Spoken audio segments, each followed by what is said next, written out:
소개해 주신 대로 저는 울산 중부교회의 김홍석입니다.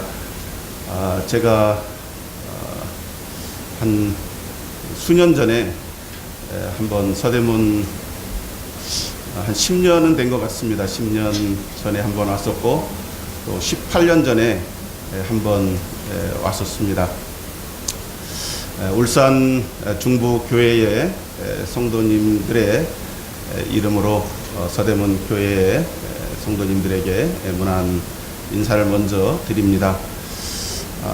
사실은 진작에 이렇게 찾아뵙고 인사를 드려야 되는데 차일피일 이렇게 오랜 시간이 많이 지난 것 같습니다. 울산 중부 울산 지역의 우리 젊은이들이 서울에 이렇게 진학을 하게 되면 저희들이 서대문 교회로 이렇게 많이 천거를 했습니다. 제가 오늘 이렇게 뵈니까 몇 분 한 20년 전에 천거한 분들도 계시고 또 여러분들이 좀 이렇게 계신 것 같습니다. 그리고 특별히 저의 자녀가 3명인데 3명 다 이 서대문 교회를 이렇게 거쳐서 갔고 최근에 이렇게 온 우리 성광이가 서대문 교회에 와서 이렇게 장가까지 가게 되어서 서대문 교회 성도님들에게 뭐라 감사의 말씀을 올려야 될지 모르겠습니다. 그리고 제가 근간에 아들 결혼에 이어서 또 저희 아버지가 7월 12일 날 이렇게 소천을 하셨는데 기도해 주시고 또 장례에 이렇게 기도해 주신 것에 대해서 감사드리고 무사히 14일 날 발의를 마치고 이렇게 찾아뵙고 인사를 드리게 됐습니다. 저는 1985년도에 대전에서 이렇게 침례를 받았는데 사실은 거슬러 올라가서 제가 서대문 교회에 많은 기도의 빚을 진 사람이라는 것을 이 시간을 빌어서 말씀을 드립니다. 1984년도에 제가 서대문에서 이렇게 파송한 심병혁 형제님이라고 계실 겁니다. 아시는 분들도 계실 걸로 알고 있는데 제가 조그마한 시골에 옥천에 가서 복음을 들었습니다. 저는 주일학교 이렇게 학생 시절에도 교회를 다녔고 고등학교 시절에도 친구 아버지가 목회하는 교회 생활을 조금 했는데 구원받지 못했습니다. 그런데 84년도에 시골에서 복음을 전하시는 형제님을 뵙고 사실은 이제 서대문에서 이렇게 천거를 하셨기 때문에 서대문 교회가 이 선교 헌금을 가지고 어느 분이 옥천 교회를 방문하게 됐는데 제가 길 안내자로 이렇게 갔다가 거기에서 복음을 듣고 감동이 되었습니다. 조그마한 시골 구멍 가게를 개조해서 거기에서 집회소로 사용하고 있었는데 한 10명 정도 되시는 분들이 이렇게 주일 아침 예배를 드리고 있었습니다. 그 모습이 너무 감동이 되어서 이분들이 어떻게 이렇게 모일 수 있는가 궁금했고 한 달 후에 있었던 복음 집회에 제가 참석하게 되었고 거기에서 주님을 믿게 되었습니다. 집이 대전이기 때문에 대전에서 교회 그때는 대전에 교회가 하나밖에 없었을 때인데 대전 교회에서 침례를 받고 신병혁 형제님과 교제를 이렇게 했습니다. 신병혁 형제님은 제가 졸업한 후에 함께 이렇게 동역하기를 원하셨지만 사정이 여의치 못하고 또 주님께서 울산에 이렇게 머물 수 있도록 하셔서 지금까지 30여 년 동안 울산에서 주님을 섬기고 있습니다. 그런 것들을 생각할 때 참 서대문 교회와 저는 특별한 인연이 있는 것 같고, 또 일찍이 존경하는 그 송영님께서 말은 제주도로 사람은 서울로라고 말씀하시면서 서울로 오라고 이렇게 특별히 말씀을 주셨는데, 제가 그 창세기 12장 말씀을 받고 울산으로 가게 되었고, 울산에서 주님을 배우면서 지금까지 머물게 되었습니다. 울산 교회도, 중부 교회도 우리 서대문 성도님들과 같이 주님을 열심히 섬기시는 그러한 성도님들이 많이 계십니다. 제가 오늘 서대문 이 교회에 와서 성도님들이 주님을 섬기시고 또 예배를 드리는 모습을 보게 될 때 참 많은 부분에 도전이 되고 또 배울 점들이 많이 있다고 생각합니다. 그럼에도 불구하고 부족한 자가 오늘 성도님들에게 이런 간증과 말씀을 드린다고 하는 것이 심히 부담이 되지만, 근간에 저에게 있었던 또 주님께서 역사하시고 함께 하셨던 그런 몇 가지 일들을 기도 제목과 함께 나누고, 또 제가 지금까지 30여 년 동안 주님을 배우는 과정 속에서 제 마음 가운데 깊이 새겨진 이런 말씀, 몇 말씀을 나누고자 합니다. 제가 85년도 1월 달에 이제 침례를 받았는데, 그때 당시는 주님을 이렇게 믿게 되고 부름받은 형제들은 주와 복음을 위해서 일하는 것이 마땅하다고 이렇게 생각이 되고, 또 전심으로 주님께 드리기를 소원했지만, 주님은 저를 부르신 부르심이 또 다르다고 생각이 되어서 제가 직장을 갖고 또 가정을 가지고 이렇게 주님을 섬기게 되었습니다. 그래서 제가 86년부터 10년 정도 이렇게 자유로운 직장이었는데 생활을 하고, 또 지금까지 한 20년 정도 이렇게 자영업처럼 이렇게 사업을 하게 되었습니다. 이러한 일련의 과정 속에서 주님께서 저에게 특별히 은혜를 베푸시고 여기까지 올 수 있도록 그렇게 하셨습니다. 제가 그 세 가지 사업을 하고 있는데, 하나는 저희 가정을 위해서, 하나는 교회를 위해서, 또 하나는 이 모임의 사역을 위해서 이렇게 세워진 그 사업체입니다.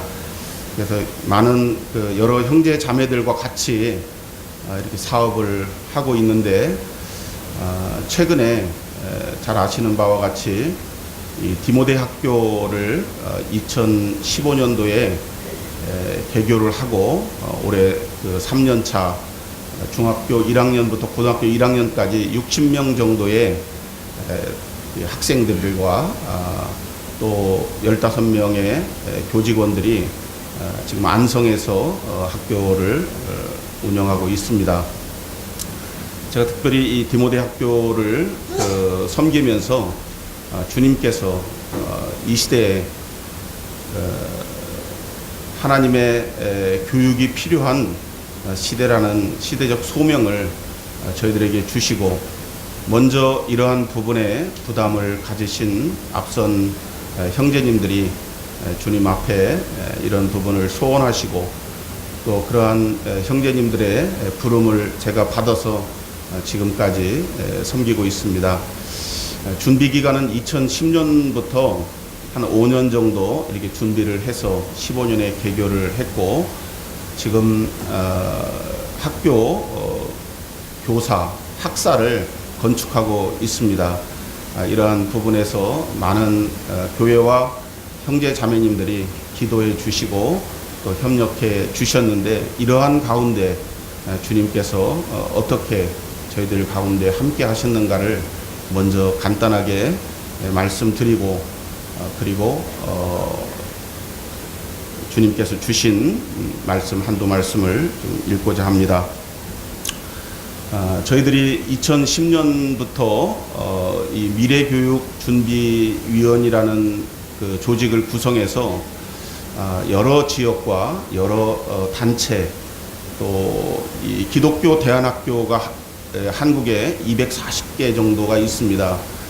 지금 정부에서 이 대안학교를 지원하기 위해서 교육부 차원에서 재정적 지원과 여러 가지 물질적 지원을 이렇게 하고자 하는 국회 발의 가운데 있고, 이것이 합법화될 수 있도록 현재는 이 대안학교가 공교육법에는 그 법적으로 교육법적으로 이렇게 합법화되지 않은 가운데 있습니다.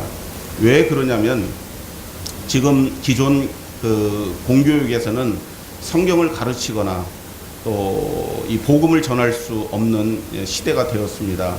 그래서 저희들은 하나님께서 예비한 이 백성들을 하나님을 위해서 세우는 이런 교육을 저희들이 하고자 하기 때문에 성경을 가르치고 또 하나님의 백성으로서 온전한 그리스도인들이 되어질 수 있는 이러한 그 중고등학생들을 가르쳐야 되기 때문에 기존 교육으로는 이런 것들이 불가능하므로 불가피하게 이런 학교를 설립하게 되었는데, 2010년부터 먼저 시작한 큰 기존 한국에서는 대형 교회들의 뜻이 있는 그 목사님들과 교회가 이런 일들을 먼저 앞서서 했습니다.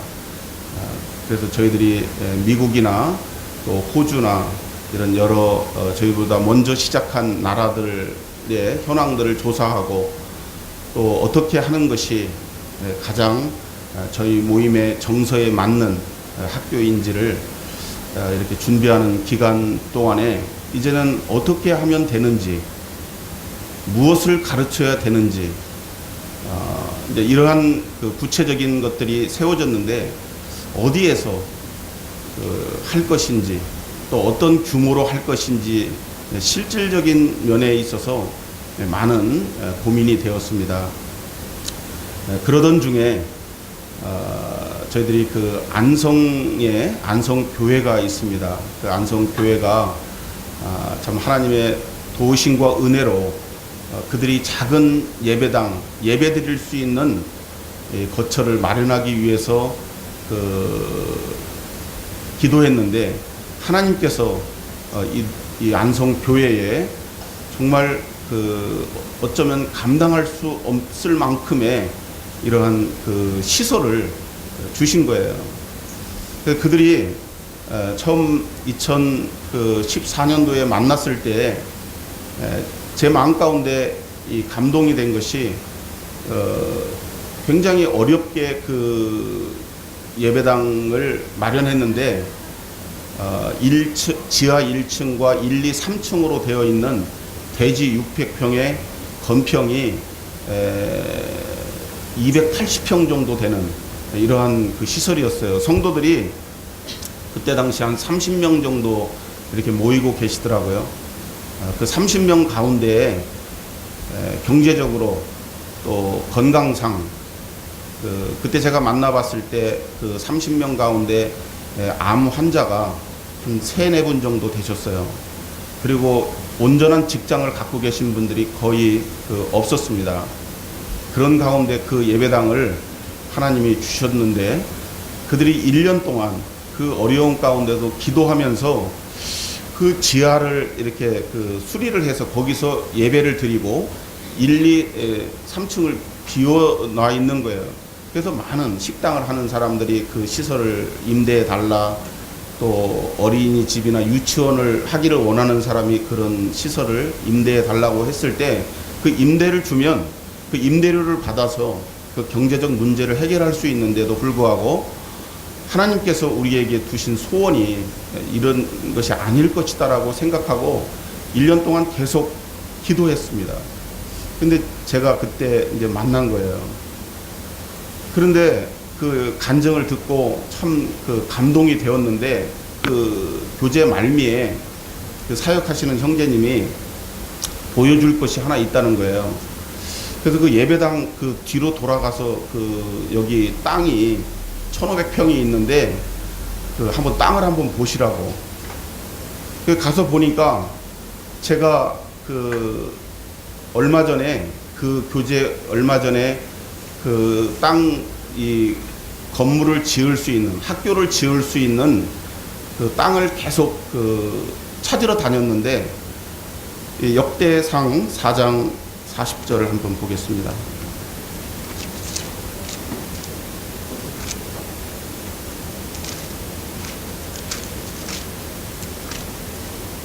역대상 4장 40절입니다.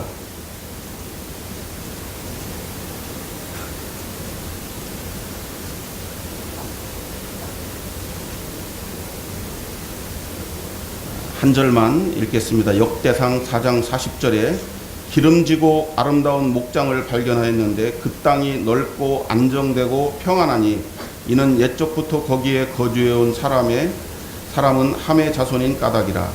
여기 그 땅이 넓고 안정되고 평안하더라.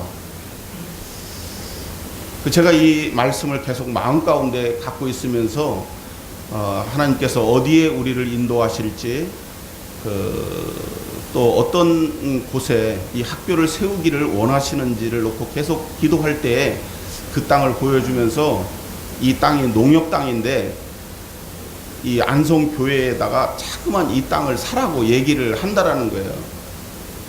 2달 전에도 그 조합장이 찾아와서 이 땅을 좀 사달라고 막 그랬다라는 거예요. 그래서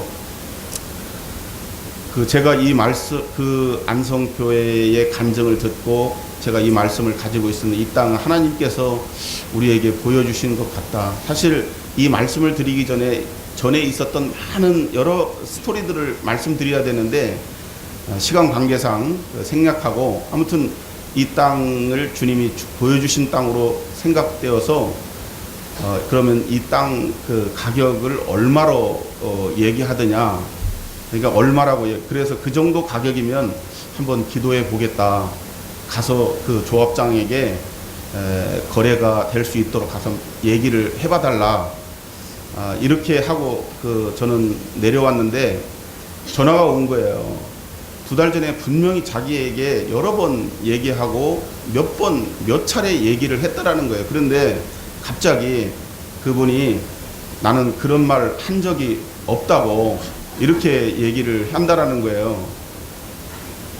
이제 알고 봤더니 이 땅을 이미 그 신문에다가 또 인터넷으로 공매를 하기 위해서 띄워놓은 거예요. 그러니까 이제 곤란하니까 그렇게 얘기를 했고, 그러면 도대체 얼마의 가격에 이거를 공매를 하기를 원하느냐. 처음에 저에게 얘기했던 가격에 거의 2배 가까운 가격으로 이분들이 팔기를 원하는 거예요. 그 땅을. 그래서 분명히 이 땅을 하나님이 주신 것으로 이렇게 생각이 되는데, 계속 기도하면서 이 역대상의 말씀을 계속 읽었습니다. 역대상 21장 22절의 말씀을 좀 보겠습니다. 역대상 21장 22절에 다윗이 오르란에게 이르되 이 타작하는 것을 내게 넘기라. 너는 상당한 값으로 내게 넘기라. 내가 여호와를 위하여 여기 한 제단을 쌓으리니 그리하면 전염병의 백성 중에서 그치리라 하니. 여기 너는 상당한 값으로 내게 넘기라. 내가 여호와를 위하여 여기 한 제단을 쌓으리라. 제가 이 말씀을 대구의 그 대봉동이라고 대구 중부교회가 그 헌당식 하는 날 거기에 관계자들이 다 이렇게 이 학교에 관계되신 준비위원들이 다 한자리에 모이게 되었습니다. 제가 이 말씀을 보여드리면서 주님께서 이렇게 저에게 말씀을 하셨는데, 그들이 원하는 가격으로 여기 다윗이 이 오르라니 하나님 앞에 이 백성들의 죄를 사해달라고 제사드리기 위해서 제단을 쌓기 위하여 그 오르난의 타작마당을 원했을 때, 왕이 필요하시면 이 땅을 거저 사용하시라고 했을 때 다윗이 한 말입니다. 내가 상당한 값으로. 그래서 금 600세겔을 주고 이 땅을 사서 하나님 앞에 봉헌하게 됩니다.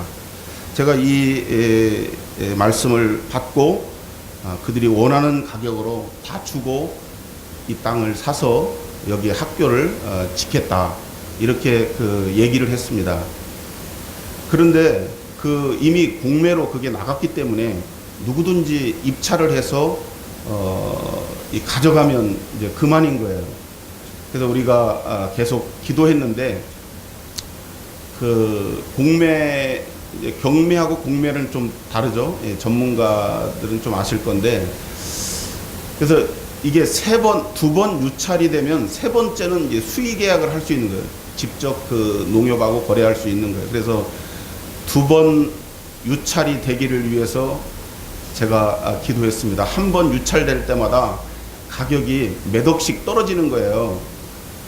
근데 정말 이 4장 40절과 21장 20절을 하나님께서 받으셨다면 우리에게 이 땅을 주실 것으로 믿고, 그리 아니하실지라도 하나님 다른 뜻이 계실 거다 생각하고 2달 정도 기도를 했는데, 두 번 유찰이 돼서 이제 수의 계약을 했어요. 그래도 처음에 그분들이 얘기했던 거에 비해서 한 40~50%가 비싼 거죠. 하지만 이 땅을 주님이 주신 것으로 우리가 이 말씀을 받았기 때문에 말씀 앞에 순종하는 마음으로 가서 계약을 했습니다. 그리고 학교는 2015년 3월에 개교를 하고, 작년에 서대문 교회에 제가 참 빚이 많네요. 작년에 제가 이 눈이 망막이 떨어져서 이 서대문 교회 성도님들이 많이 기도해 주셔서 지금은 제가 이렇게 다 보입니다. 어쩌면 제가 실명이 될 뻔했는데 지금은 물체가 잘 보이고, 망막이 떨어진 가운데서 이 건물에 대한 계약을 이제 해야 되는 거예요. 하나님께서 왜 제 눈을 이렇게 안 보이게 하셨는가, 기도하라고 하신 것으로 믿고, 제가 많은 시간을, 이 망막 수술을 하면 이게 10만 명에 한 4명 정도 수술을 한대요. 그러니까 저희 아버지가 85년을 사셨는데, 아버지에게 평생을 사시면서 망막 떨어졌다는 얘기 들어보셨습니까? 그러니까 한 번도 못 들어보셨대요. 근데 저는 이제 망막이 떨어져서 엎드려서 정말 많이 기도했습니다. 제가 기도의 빚을 많이 지었기 때문에 시간 되는 대로 서대문 교회를 위해서도 참 기도했습니다. 제가 서대문 교회에 자녀들이 있고, 또 서대문 교회의 사랑의 기도에 대해서 제가 말씀을 들었기 때문에 참 서대문 교회의 부흥과 성장과, 참 서대문 교회가 한국 교회의 중심에서 앞서서 수고하시고 지금까지 헌신하신 그 간증들이 멀리 이 남쪽에 울산에까지 소문이 나 있습니다. 그래서 그런 부분에 대한 좀 기도를 드렸는데, 정말 그런 기도하는 시간이 없었다면 이 건축을 시작할 수가 없었을 거라고 생각합니다. 저희가 감당하기 힘든 그런 재정적인 압박과 정말 참 어려운 그러한 지금 상황 속에서 이 건축이 필요하기 때문에 이제 건축을 시작하게 하셨는데, 건축하시는 분도 주님이 예비하셨어요. 우리 그 서울에 계신 어느 그 전도자 형제님이 이 건설회사 회장님하고 18년 동안이나 복음 교제를 하셨대요. 일주일에 한 번씩. 그래서 그분이 항상 얘기했다라는 거라. 내가 그 형제에게 참 많은 빚을 졌는데 이 형제님을 통해서 이 건설회사 회장님이 구원을 받은 거예요. 지금은 여러 가지 사정상 그 교파 교회의 이제 장로로 일을 하시는데 항상 저희들과 이렇게 만나면은 이분은 그냥 우리 형제들 중에 한 명처럼 이렇게 지내시더라고요. 그래서 이분이 그 형제에게 빚을 졌는데 언젠가는 내가 이 빚을 그 갚고 싶다. 그래서 뭐 빚을 갚는 게 여러 가지 방법이 있지만 지금 우리에게 필요한 것은 돈이다. 돈으로 갚아라. 제가 그 계약을 할 때 속으로 그랬습니다. 돈으로 갚아라. 그러니까 이분이 보통 우리가 다른 건설회사하고 정상적으로 거래를 하면 할 수 없는 그런 파격적인 가격으로 계약을 하고 또 본인도 이 건물을 짓는데 상당한 헌신을 하고 싶다.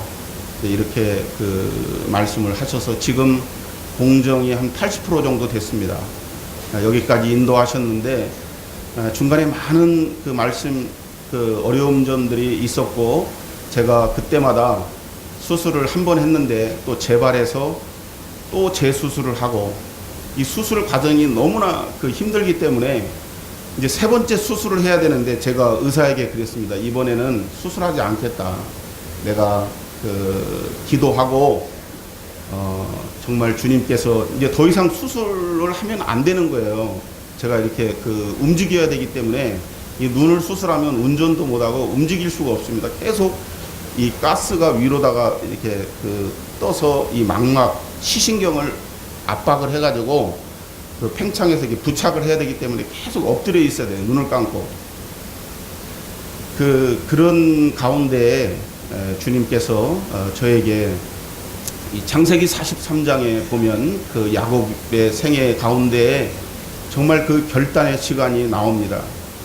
그가 자기의 생명보다 더 귀하게 여겼던 그 베냐민을 이제 유다가 데리고 가서 식량과 바꾸고 요셉에게 데리고 가야 되는 그런 절대 절명의 순간에 봉착하게 되었습니다.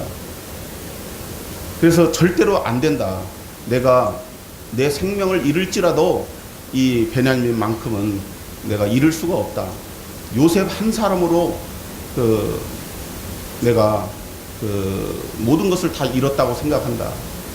그런데 자기 민족이 전부 다 아사가 되게 되고 그 배고픔을 견딜 수가 없는 거잖아요.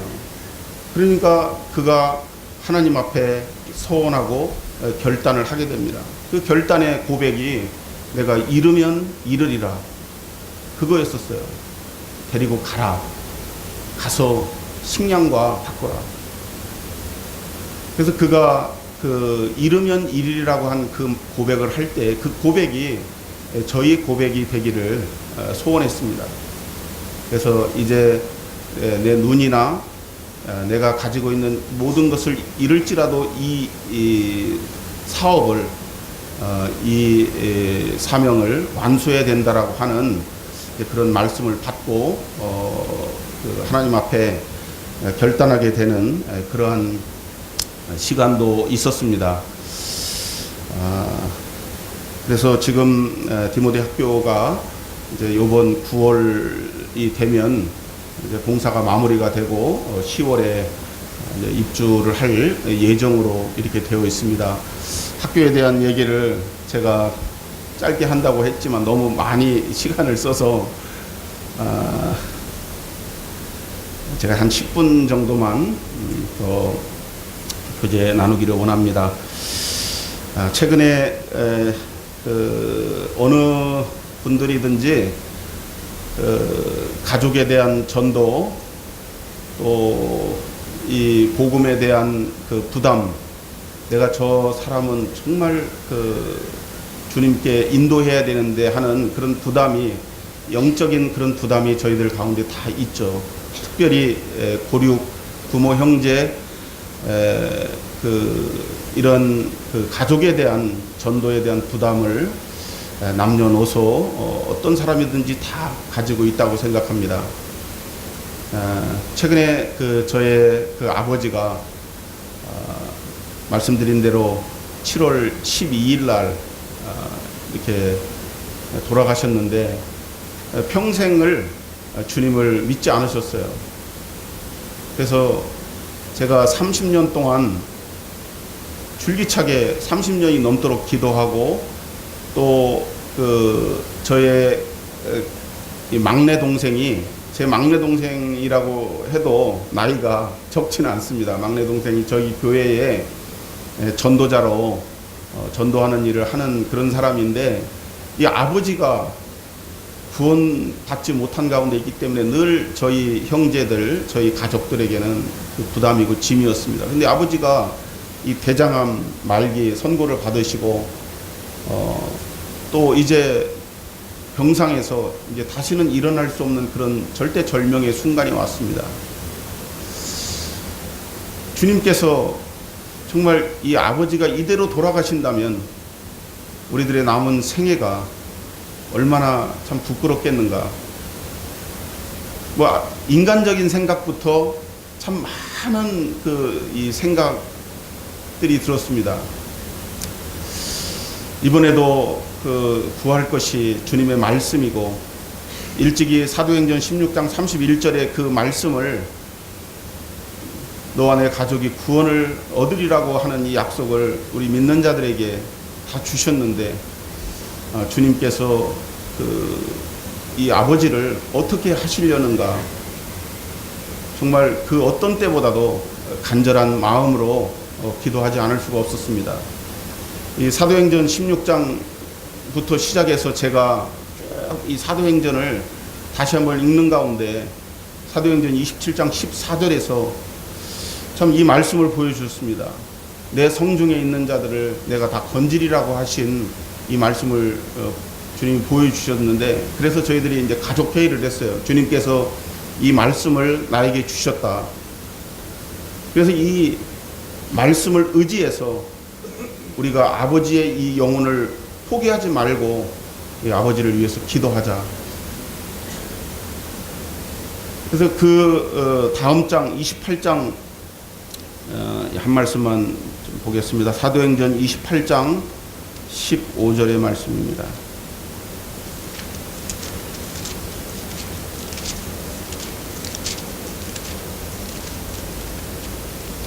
사도행전 28장 15절입니다. 그곳 형제들이 우리 소식을 듣고 아비오 광장과 트레이스 타바레네까지 맞으러 오니 바울이 그들을 보고 하나님께 감사하고 담대한 마음을 얻으니라.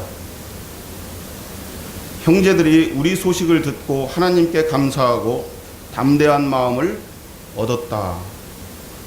이 말씀이 그때 당시는 저에게 정말 주님께서 저에게 직접 이렇게 하시는 말씀처럼 들렸습니다. 그래서 가까이 있는 간병하는 여동생과 이 남동생이 이렇게 계속 밤을 새워가면서 아버지 옆에서 계속 이게 말씀을 전하고 아버지를 이렇게 간호했는데, 그 두 동생에게 이 말씀을 사도행전 27장 14절과 28장 15절에 이 말씀을 계속 주면서, 며칠 전에 우리나라 축구 국가대표 선수들이 시간이 없으니까 계속 골을 잘못 차서 결국은 골을 한 골도 못 넣은 것처럼, 지금 우리가 절대절명의 순간에 있지만 침착하고 포기하지 말고, 포기하지 않고 기도하는 것이 믿음이라 우리가 믿음으로 기도하자. 가까이 있는 그들을 독려하면서 아버지에게 복음을 전했는데, 아버지가 3일을 남겨놓고 극적으로 구원을 받으셨어요. 이것이 아버지가 정말 이제 의식이 왔다 갔다 하시는데, 아들 체면을 생각해서 내가 믿는다고 하고 죽어야지 아들이 편할 거 아닌가 이렇게 생각해서 그렇게 하신 건가. 그래서 하나님께 증거를 보여달라고. 제가 원래는 주님께 그렇게 하면 안 되는데 제가 너무 믿음이 없어서 주님 정말 이 아버지가 구원받았다고 하는 그 확신의 증거를 보여달라. 남동생과 여동생은 정말 그 밤을 새워가면서 계속 복음을 전했기 때문에 또 오랜 시간 함께 있었기 때문에 아버지의 상황이나 아버지가 어떻게 주님을 믿고 이 구원 받으셨는가에 대해서 확신이 있는 거예요. 근데 제가 못 믿는 거죠. 이제 막내 동생이 그 30살에 이제 울산으로 왔는데 그때까지 그 아버지 속을 많이 상하게 했는가 봐요. 저는 잘 모르지만 그날 밤에 아버지에게 진정한 그 회개의 고백을 했어요. 아버지, 제가 그 젊은 날 아버지에게 잘못한 게 많은데 아버지 저를 용서해 달라고. 그러니까 아버지가 나는 너를 진작에 용서했다. 아버지 정말 저를 용서하셨냐고. 용서했다고. 용서했다니까. 동생이 그 말을 받아서 이제 복음으로 전환을 시킨 거예요. 하나님께서도 2000년 전에 예수 그리스도를 이 땅에 보내셔서 이 세상에 있는 모든 사람의 죄를 다 용서하시고 우리가 그것을 믿을 때 하나님께서 구원을 선물로 주시는 거라고. 하나님은 아버지의 죄를 용서하셨다고. 근데 이러한 그 복음을 전할 때 아버지가 그것을 이해하고 깨닫게 되셨어요. 정말로 주님을 이제 믿고 주님을 영접하게 되신 거예요. 그런데 제가 그 장면을 보지 못했기 때문에 제가 못 믿고 주님께 그렇게 이제 말씀을 드린 거예요. 증거를 보여달라. 돌아가시기 이틀 전에 이제 저희 가족이 다 모였습니다. 그때 아버지 이제 우리가 천국에서 만나자고. 그때 아버지가 손을 흔드셨어요. 이제 손을 이게 3번 흔드셨는데 한 번 이제 흔드시고 조금 있다가 다시 또 손을 흔드시고 조금 있다가 또 다시 손을 흔드셨는데 그 장면을 제가 지켜볼 때에 확신이 왔어요. 첫 번째 그 손을 흔드신 것은 정말 누군가 반갑게 맞이해서 반가운 사람을 만나면 막 이렇게 그 손을 흔들면서 막 서로 이렇게 포옹을 하잖아요. 그 장면이었습니다. 두 번째는 이제 학교를 수업을 마치고 헤어지는 그 동료들이, 친구들이 우리 내일 또 봐, 또 만나자, 내일 보자 하는 그런 잠시 작별의 인사였습니다. 그리고 세 번째는 정말 이제 멀리 떠나 여행을 가는 아버지가 그 가족들을 남겨놓은 예루살렘의 순례자처럼 그 남은 가족들을 걱정하면서 그 내가 여행을 마치고 돌아오겠다 하는 그런 그 인사하는 모습이었습니다. 제가 이제 이 말씀을 왜 드리냐면 우리가 믿지 않는 가족들이나 우리가 전도해야 될 대상들을 놓고 기도할 때 우리가 포기하지 않으면 주님은 끝까지 일하신다고 하는 것을 제가 확신하게 되었습니다. 아무쪼록 저희의 가정과 또 저희 아버지 또 참 여러 가지 서대문 교회 성도님들에게 진심으로 감사의 말씀을 올리고 저 짧은 시간 제 얘기를 이렇게 드려서 부담이 되신 성도님들이 계시다면 이해해 주시고 또 주님이 허락하시면 다음번에 주님이 주신 말씀을 이렇게 나누도록 하겠습니다. 여기까지 말씀 올렸습니다.